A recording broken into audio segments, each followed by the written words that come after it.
Brum, brum. Brum, brum, brum.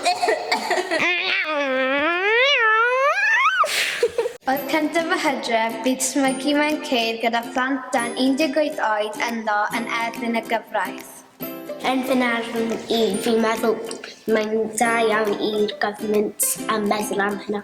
Fi'n meddwl hwnna rili dda, ond rydw I hefyd yn meddwl dylwn I wedi gwneud hwnna amser hyn.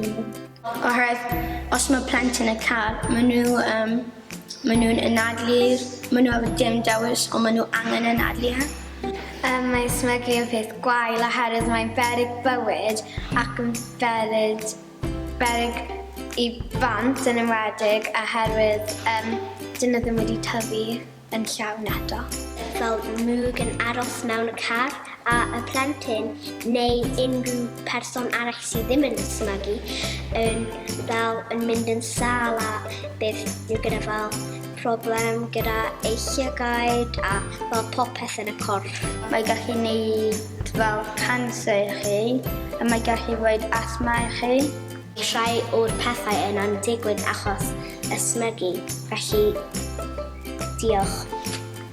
Mae fater o'n bywyd ni, nid dim ond cyfraith.